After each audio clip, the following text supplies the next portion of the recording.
from a pretty young age, when I was working at Baker's Beach, I thought someday I'll have my own shop, a bistro, a French bistro, something. And I kind of put my whole, quite a bit, when I first got pregnant and started having children, 4 children, and my career kind of went on the back burner, right? Because I was a stay-at-home mom. And so I've done odd things here and there, and classes and whatever. But when that opportunity came up, and as it hit me, as I'm coming into the shop at 4 a.m., realizing this is my shop. My dream to have my own place was still, and is, in fact, happening. Like, it wasn't still an opportunity that I did not see coming.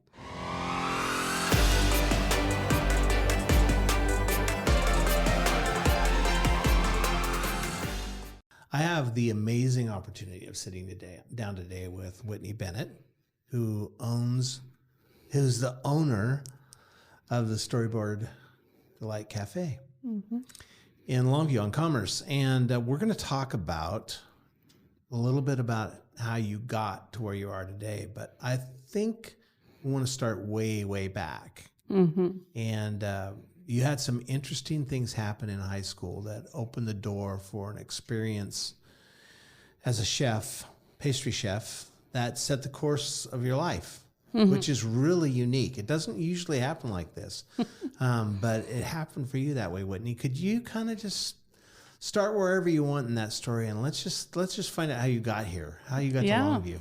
Okay.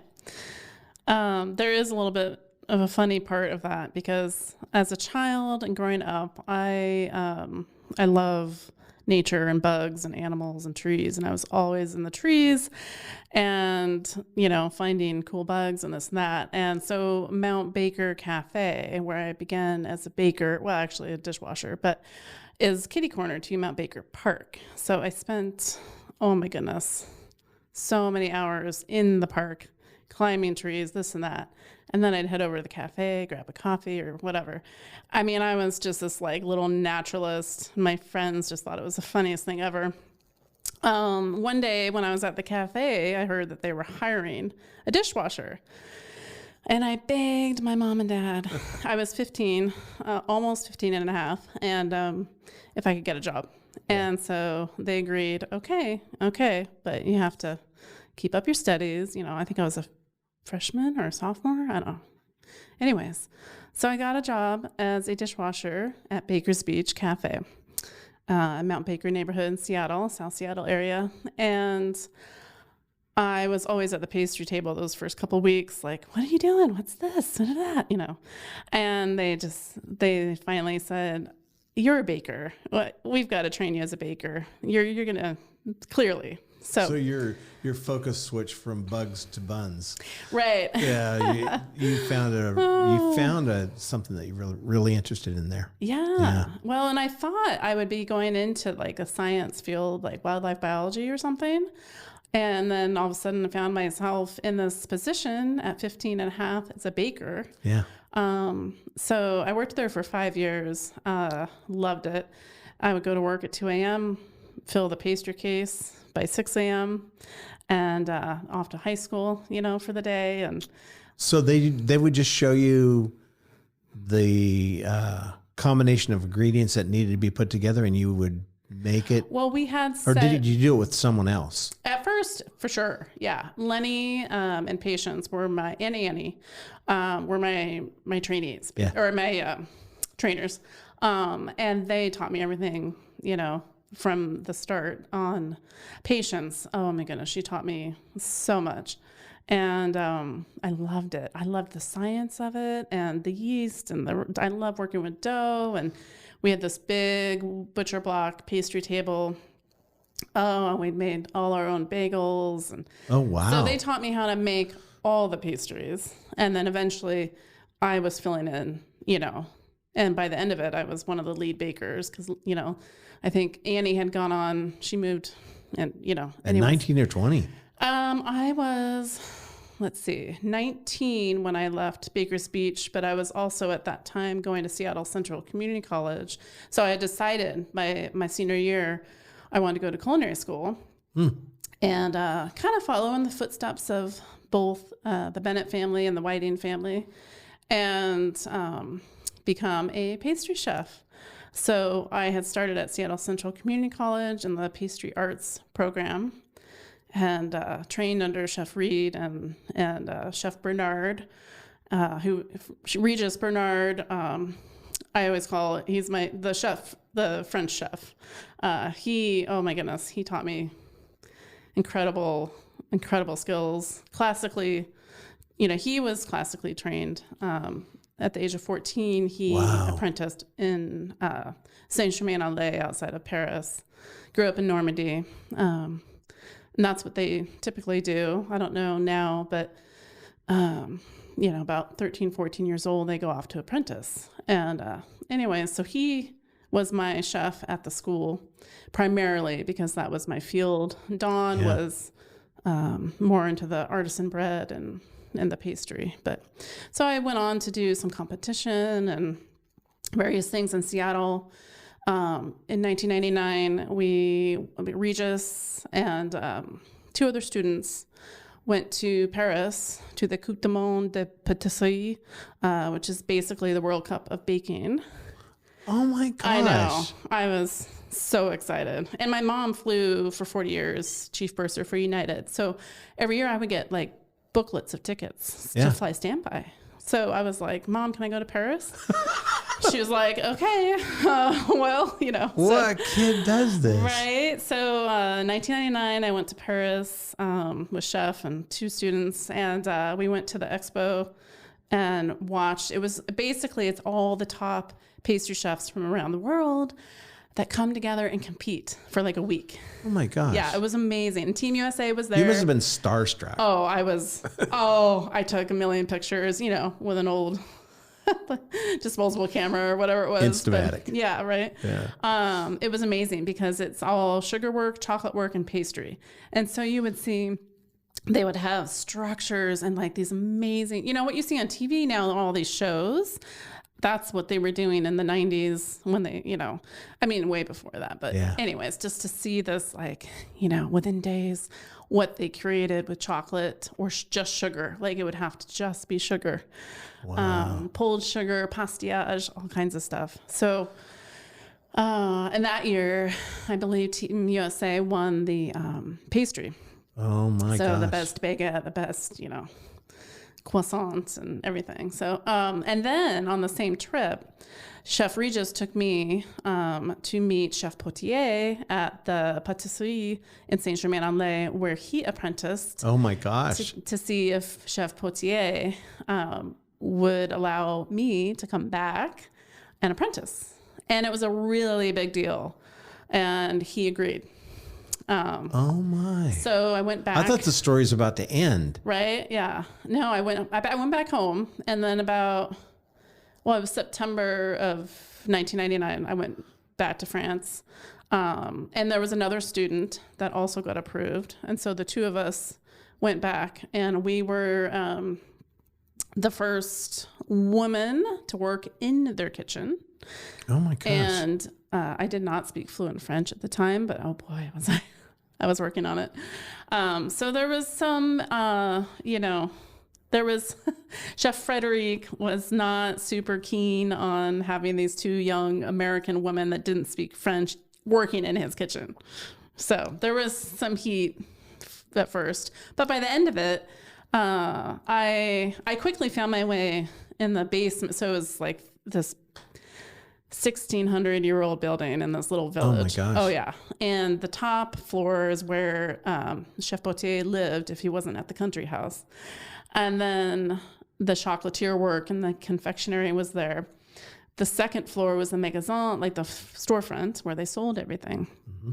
And then where the ovens were and the cuisine, the dishwasher, all the cakes and torts and all that. And then the basement was like the old school refrigeration, that it was just like, the depths of the stone basement that kept everything cold, and the pastry. And their sheet pans were cast iron. So I go up and down the stairs carrying the sheet pans of croissants and brioche and whatnot. And but at the end of it, I was running the last 2 weeks the pastry department on my own because Chef Stefan was on holiday. And, they'd call down, chef, in French, we need whatever. And what was that first day like that you were on your own? I mean, what pressure? It was amazing. I was so excited. And I just thought, oh my goodness, this is amazing. In 6 months, and now I get to be down, in the beginning, there was some serious doubt from Frederic. I mean, there was one point where he threw a paring knife past me because he was so furious because I was misunderstanding and, anyway, so I came a long way and I earned that. Yeah. It was great. They even super glued a bulldog, Chef Stefan, above because they'd say, Dusimo, because I was just burly and just, I don't know, but it was wonderful. Where did you get that tenacity from? Of pouring yourself into something so hard? Was your mom like that or your dad? Yeah. Oh, yeah, definitely. My mom, for sure. I grew up in this beautiful 6,000 square foot 1934 English Tudor that she spent 21 years renovating. So I grew up learning the trade of also renovating old homes, how to wallpaper, how to strip wallpaper, how to fix plaster, everything. Yeah. And that's where my passion for historic homes comes into play, and just renovating, old homes. But I guess just she's a very hard worker. I guess that's probably part of it. And just that, I don't know. Yeah. Because you definitely pour yourself into things. Yes. I mean, or at least when you have an opportunity, you jump into the deep end of the pool. I really put my heart and soul into things. Yeah. So when you came back to the United States, what were your plans? I was in Seattle for a bit. And then I moved my mom had sold the big house and moved to Wenatchee. And I moved over to help her renovate her historic English Tudor that she bought and runs in the family. And started applying there was a couple, neat little bakeries and whatnot. But I just thought, I'm just going to kind of I didn't want to stay in Seattle for some reason. My dad passed away. It was a really hard time. And so I thought, you know what, I'm going to go help my mom renovate her house and figure out what I want to do. Yeah. So I did inherit a little bit of money and I bought a house. So I bought this 1915 cottage and I started renovating that. And then I got a job as a lead cake decorator at Albertsons, which at the time I thought, oh my gosh, I just thought I can't go from French pastry chef, right? To cake decorator at Albertsons, but it was the only job in the area that was anything close to my field. Never thought of starting something yourself? Oh, I did a little bit later, but at the time I had a mortgage now. It's only $450. I bought my house for $75,000. So I really had to humble myself. And I remember thinking, oh, I can't tell Chef Regis. I just can't. And it was a great job. And there was a woman, Trish, that worked there, that she is one of the people that really brought me closer to Jesus, which was amazing. And I know that's why I was there, because that is where I really came to grow a relationship with Jesus. So that's why I was a cake decorator at Albertsons and to humble myself.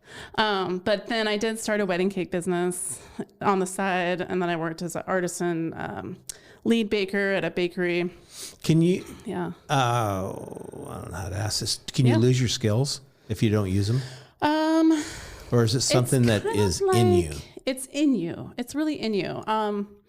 It's kind of like riding a bike, I guess. Yeah. Or whatever, once you learn the skill, you have it. if you don't keep it up, it's going to be a challenge when you pick it back up, but you can hone in on that. So, but you were such a high level when you were in France that like, yeah. And I kept that. I mean, I went into, I had that wedding cake business, and I did chocolate work on the side, and I did fruit déguisé. I did a lot of the French things on the side for people. But yeah, So when you remodeled your house, did you start with a kitchen? Yeah, that was one of the areas that I did. Yeah, it was great. And then I bought another house up the street. It was a Tudor with my mom, and started renovating that and rented out the first house, moved into the second house, and then met my husband, and we ended up moving to Portland, buying a old Tudor house. Yeah. So yeah. And you're still doing that. I am. You're still got your fingers into I love real estate. Old time real estate. Yeah. In 2007, I invested in 2 historic 1926 apartment buildings in the Old West Side. Yeah. And since we've done tons of renovations to bring them, like when we bought, they're both next to each other. It's the Catlin and the Kirk. The Catlin had this like nasty brown mottled, carpet, and everything was cream, and it was pretty, like, oh gosh. So little by little, we've ripped out all the carpet. We've refinished all the wood floors. We've tried to like get bathrooms to period, like what it would be like in 1926, like the subway tile, so cool, all that, and hex flooring and pedestal sinks. And yeah, I love it. Put in a community garden for my tenants. And in the meantime, you get a job working with a couple who had opened a chocolate shop in Longview. Yeah, moved up to Longview. In 2000, okay, so yeah, Eric and Julissa opened up Storyboard in 2019, June. And so they had moved back home. Julissa grew up here. Yeah. And she went to school with my son. Okay, yeah. So they're both really amazing and artistic and wonderful people. And Eric had this passion for making chocolate, and people were like, you should do something with this. You're good at this. So at first they started at Sweet Pearl, which was it Kimmy's? Is that? No, before that. No, maybe it was. Anyways, on the over corner? at Sugar Pearl. Yeah. Yeah. So he started over there just with a space to work, and then got the opportunity to rent out the location where Storyboard is. Which is a great location. Yeah, it's great. Oh, it's great. And so I think I saw one of their great little videos that they did all kinds of fun, cute little videos. And I saw one on Facebook, and I was like, oh my gosh, who are these people? I love them. And they had like because chocolate. Of the creativity. Yeah. And they like ended up with like chocolate all over their face. And I was like, what? So I messaged them on Messenger. This is 2019. And I said, hey, I'm a pastry chef, but I'm a stay-at-home mom. I haven't worked professionally for quite some time, but I would love to come in and do pastry or something. Like if you ever need, somebody to help you. Yeah. And I've done chocolatier work and whatever. And they were like, we're not really hiring right now, but we'll keep you in mind. And then about 2 days later, she messaged and said, could you come in? Actually, we'd like to meet you. So I brought my portfolio, which was like, I was like, oh my gosh, they want to meet. And we just completely hit it off. And they were like, you're hired. Like, this is fantastic. Like, I'm like, what? Oh crap, I'm hired. I hadn't even really told my husband that I had applied at this place, just like sent them a message on Messenger. I mean, who does that? Apparently I do. So I got a job like super part-time, just starting in on pastry, and Eric let me pretty much like figure out my own schedule, like what would work for me. And I would say, this is what I'd like to make this week. I'm a seasonal chef. I love to use, fresh fruit and veg and kind of like whatever's available. Yeah. And so that was so fun. They were just awesome to work for. I would go to work at like 4 a.m. I would leave about 9 or 10, go home, take a break, and then homeschool the rest of the day, that type of thing. Like you do. Yeah. Yeah. Right? Like you do. Right. And I loved it. So I was there for not quite, almost 3 years. In 2020, I started, I had kind of been having some weird health issues for years on and off. And I knew as an adult, I couldn't, like when I ate egg, I would have horrendous issues. And so I kind of avoided egg for the most part, but I still ate it in baked goods and cooked goods and whatever. Yeah. Well, in 2020, we had a great, we'd done all these fun things throughout the pandemic, morale boxes, and just really fun things at the shop. And I kind of slowly got sicker and sicker, dizzy, my ears hurt, my throat hurt, my stomach, I was having a heck of a time. Finally, that June, I was like, I think I need to kind of step back. I need to figure out what's going on with me. I was so sick. And I saw 9 doctors that year. Wow. I knew it was a gut issue and nobody would listen to me. And I had doctors tell me, oh, you just grind your teeth. That's why you're through. No. I don't grind my teeth. This, that, and the other. Anyways, I finally got to the bottom of it by doing my own kind of food elimination thing. And then I finally connected with this amazing homeopathic naturopath, and he nailed it within 2 days, everything. So then I started on a healing journey, and that was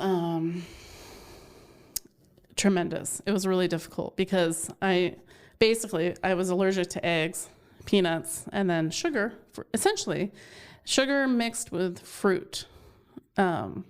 I could have sugar, but if I were to have any fruit, and we're talking B vitamins. That's pretty specific. Fruit of all kinds, dates, coconut, olive, but fruit as in citric acid, enriched grain, flour, has B vitamins in it, and B vitamins are derived from fruit. It was crazy. A lot. Yeah. So I pretty much decided, well, I'm just going to cut sugar out and I'll stick with the fruit base. I can do coconut sugar and this and that. But meantime, Eric and Julissa had to kind of revamp what they were doing and let, I was they kind of let people go and figure out keeping the shop afloat after COVID, right? So it was this whole thing. It was nuts. Yeah.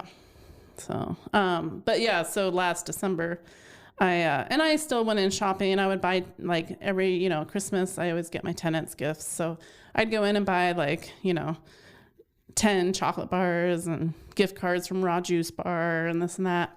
And I still went in and shopped and did my thing. And then, last December, I ran into, you were afraid to. Right. I ran into Eric at in the grocery outlet produce aisle. We were talking, and next day I get this text, and I read, I could see that it said, so if you want to do pastry again. And I thought, oh my goodness, no. I know what this is going to say. I can't open that right now. I thought. And so my kids were going, oh, Mom, come on, open the text. What is it? What do you think he's going to say? He's going to ask me to buy the shop. He's going to ask me to buy a shop. I just know it. So sure enough, I opened the text, and they had decided to kind of change some things in their life. And they were thinking about closing the shop. They really didn't want to close it. And they were like, oh my gosh, wouldn't it be awesome if Whitney bought the shop, So that's how that started. But that took a little while. It did. It finally happened in June. Yes. Of 2024, this past year. So you have been the owner since June. Yes. How is that? What is that stirred up inside of you, owning the shop? Yeah. That you were maybe surprised was still there. Yeah. Well, from a pretty young age, when I was working at Baker's Beach, I thought someday I'll have my own shop, a bistro, a French bistro, something. And I kind of put my whole, quite a bit when I first got pregnant and started having children, 4 children, and my career kind of went on the back burner, right? Because I was a stay-at-home mom, and so I've done odd things here and there, and classes and whatever. But when that opportunity came up, and as it hit me, as I'm coming into the shop at 4 a.m., realizing this is my shop. My dream to have my own place was still and is, in fact, happening. Like, it wasn't still an opportunity that I did not see coming.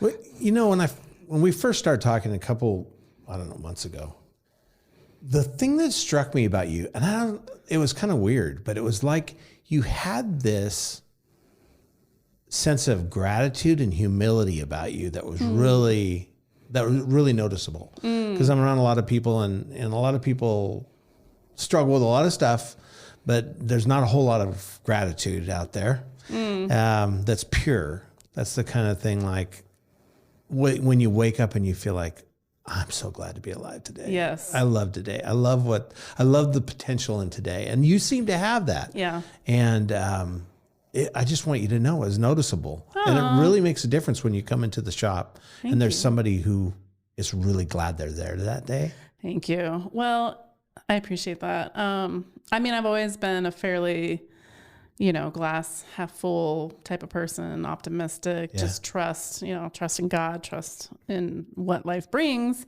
and we can get through anything, right? And this has been such an amazing opportunity. And Eric and Julissa were willing to work with me, however it needed to be, for me to be able to acquire the shop and make this dream, make it happen. Well, they know what they'd invested in it. I mean, it literally, you bought the place as is. Yeah. And it was full of stuff. I know. And there's a storeroom, downstairs that has, cacao from Dominican Republic, beans and equipment and all kinds of things. That's crazy.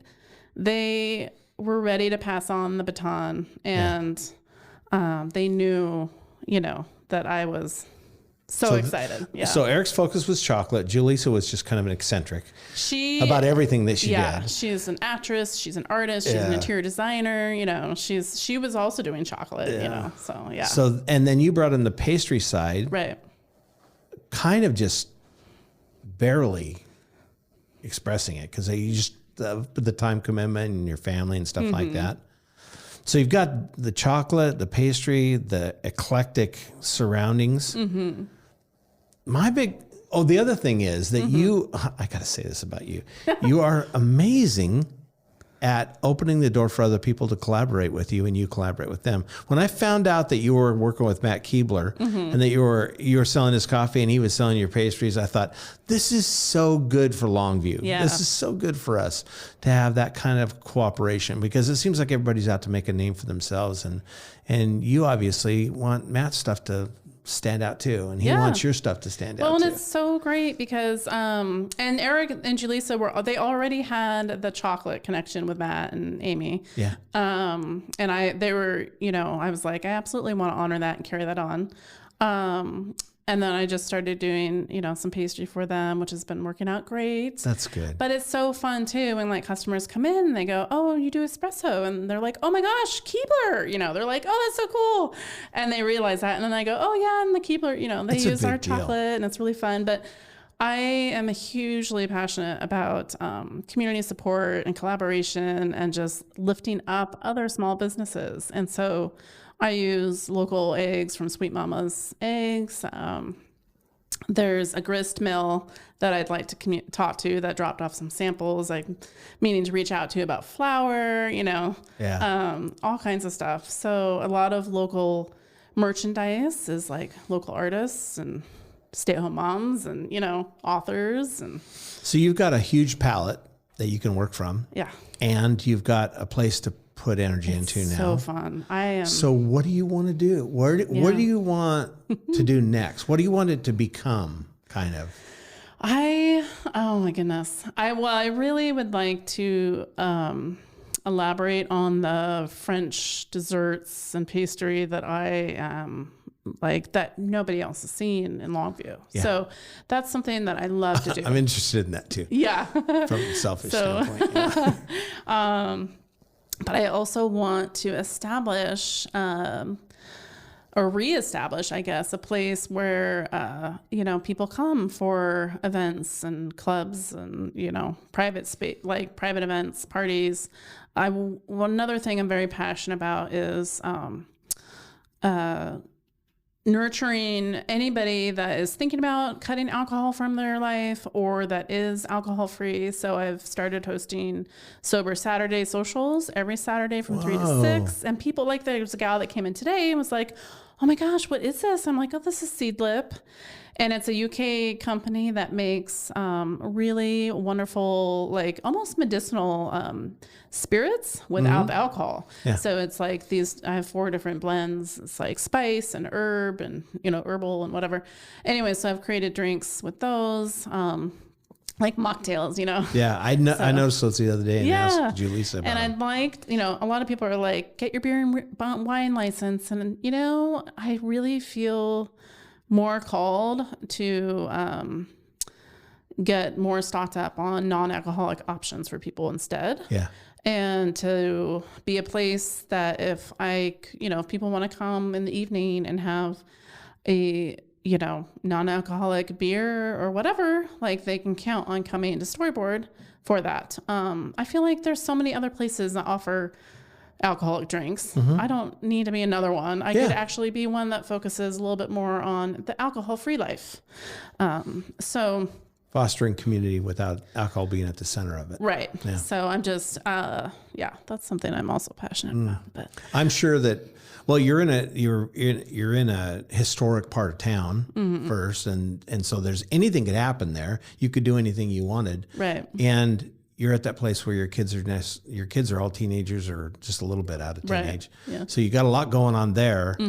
Are any of them interested in joining you? Yeah. Well, Peter does work. He has been working there. We'll see. I'm not sure. We'll see. Yeah. Peter loves working there. Yeah.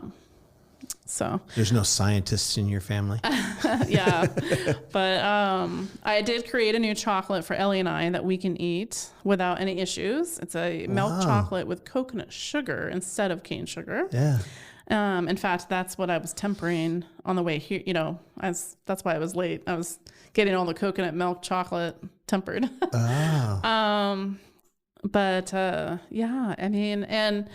I'm a homeschool mom, so a big focus is to offer, homeschool opportunities for like mentorship groups or kids or, Oh, you mean just to gather at the shop. Yeah. I've done some homeschool tours on like, this is how you make chocolate. We roasted cacao and we, tried fresh cacao nibs and they're just, it's so fun. And I want to put in a homeschool section in the book section, like curriculum and stuff like that.